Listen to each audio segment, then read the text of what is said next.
provocações. Essa palavra teria que ser dita por uma grega, uma Medeia, que falasse provocações. Meu Deus do céu, que palavra é essa? Provocações. Tudo bem, estamos há 13 anos no ar, caminhando no incerto e idolatrando a dúvida. Agora, ano 14. Este programa pode não ser uma janela aberta para o mundo, mas é certamente um periscópio sobre o oceano do social. Provocações. Ai de mim, provocações. Comecemos. 1º de abril, dia da mentira. Há exatos 50 anos, militares e empresários deram um golpe de Estado e depuseram João Goulart, presidente do Brasil. Foi um 1º de abril que, para pegar bem, logo virou 31 de março. E vejam a história. Em 1953, João Goulart, ministro do Trabalho do governo Getúlio, aumentou em 100% o salário mínimo. Caiu, acusado de populismo pelo jornal. Vejam só que jornal. Acusado pelo jornal The New York Times. 2 anos depois, ele foi eleito vice-presidente, tendo sido mais votado que o próprio presidente Juscelino. Naquele tempo, presidente e vice eram votados em separado. Em 1960, Jango foi reeleito vice.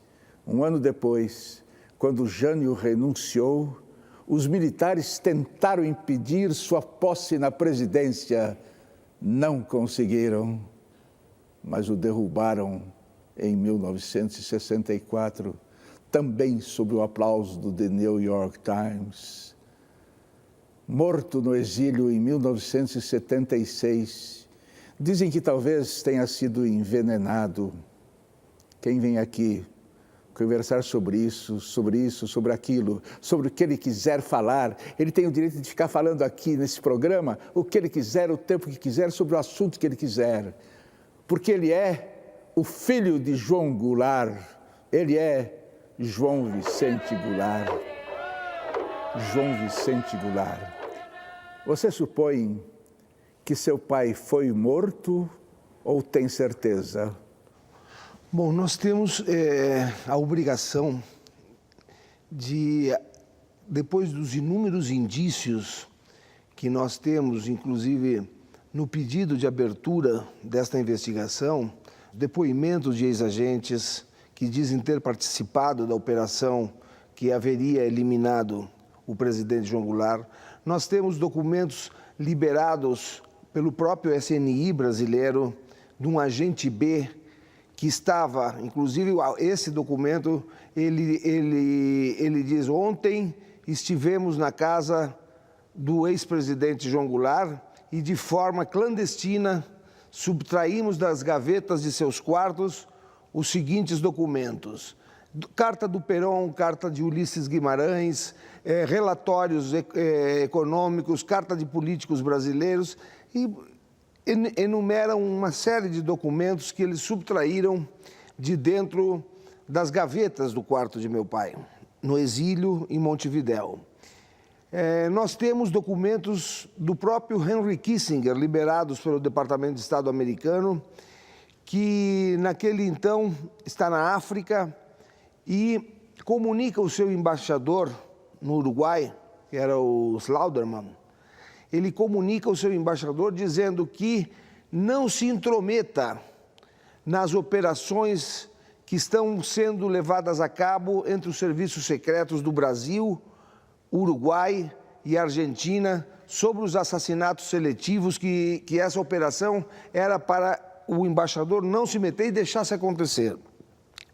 Existe uma série de indícios e de quase que provas. Isto são indícios mais do que suficientes para nós, naquele então, juntamos todos esses pedaços de tempos e de acontecimentos e solicitamos, através do Ministério Público Federal e o fizemos através do Instituto Presidente João Goulart.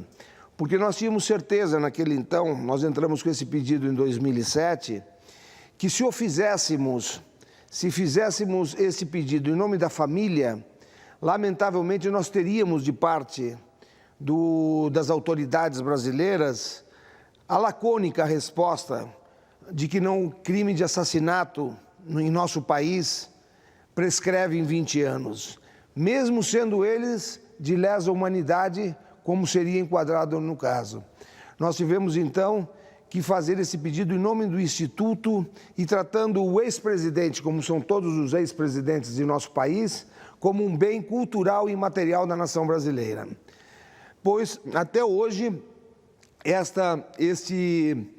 esse andamento do inquérito, naquele então, o Procurador-Geral da República, o Antônio Fernando de Souza, disse que não competia a ele fazer esta investigação e remete este processo para o Ministério Público Federal do Rio Grande do Sul.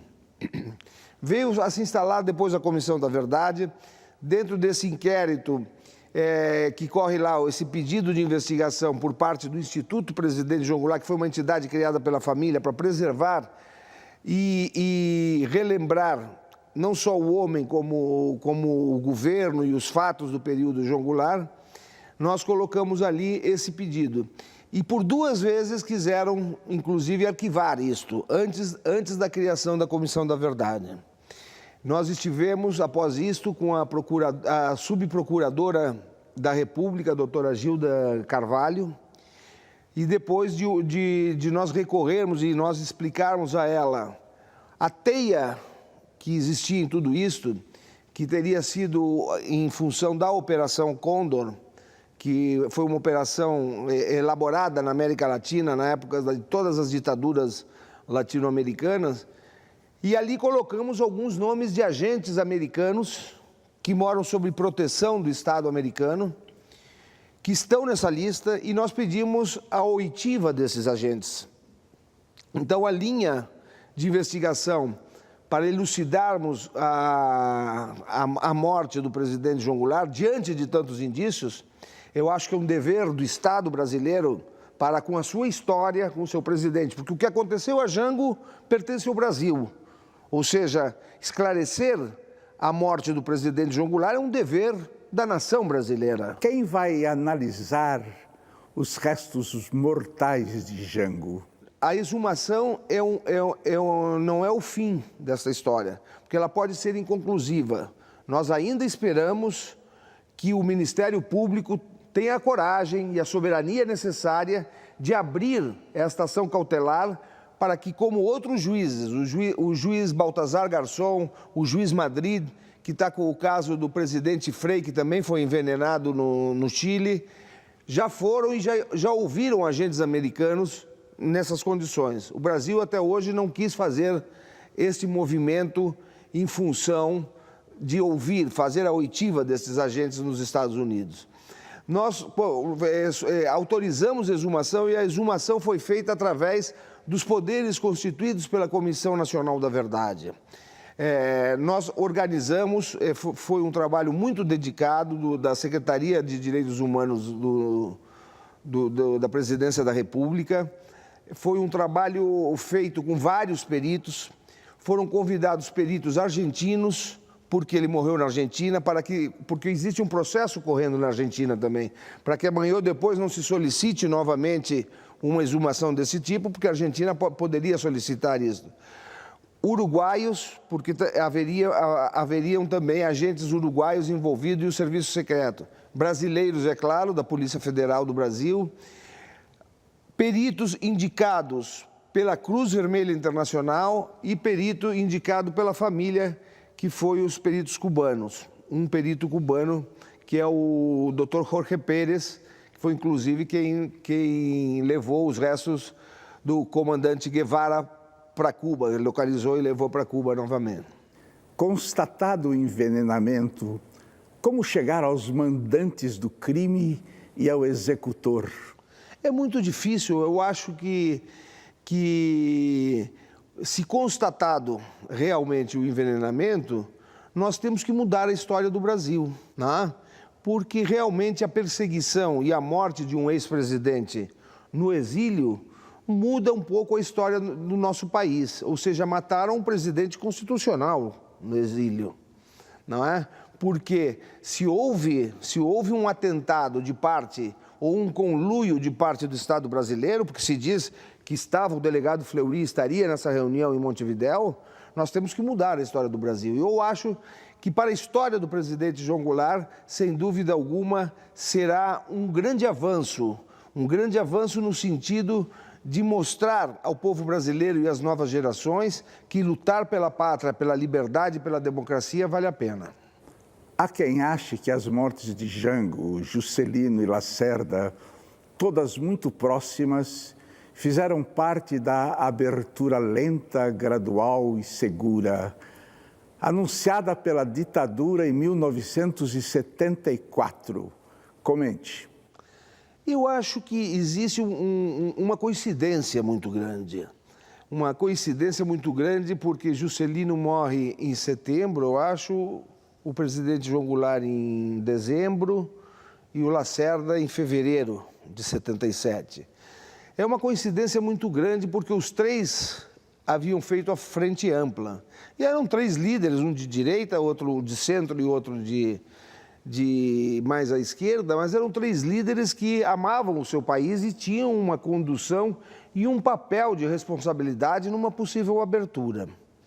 Eu sempre digo que o presidente João Goulart, nessa abertura, ele não representaria apenas os janguistas, apenas os trabalhistas, apenas os trabalhadores ou os sindicatos, que, como muito bem na abertura, Jango sempre esteve ao lado, tanto quanto o ministro, quando deu 100% de aumento no salário mínimo, quando no seu governo, o governo João Goulart, que aprova o 13º para todos os trabalhadores do Brasil.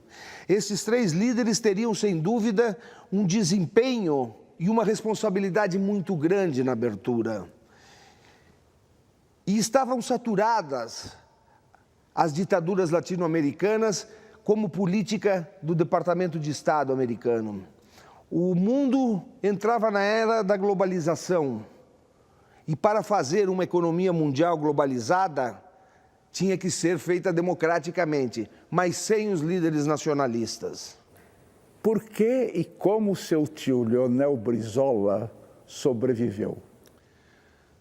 Ao abrir uma democracia, evidentemente, ele foi, inclusive, nós temos informações que ele, inclusive, foi alvo de um atentado no Uruguai, também a veneno, só que ele estava na fazenda dele em Durazno e rapidamente ele consegue ir ao centro de tratamento, ao hospital e fazer uma lavagem estomacal.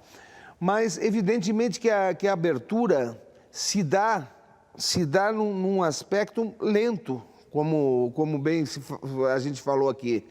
Porque nós tivemos a anistia em 79 e viemos a ter, apenas em 1989, 10 anos depois, a primeira eleição presidencial. Ou seja, houve 10 anos entre a anistia e a primeira eleição presidencial no Brasil para que se pudesse acomodar as classes políticas. E se cria, sem dúvida alguma, um outro meio de perseguição, que é até hoje, que é o meio mediático de perseguição. Brizola não chegou à presidência da República, e nós sabemos por que ele não chegou. Ele quis enfrentar um poder da mídia muito forte e muito estruturado que existe no nosso país.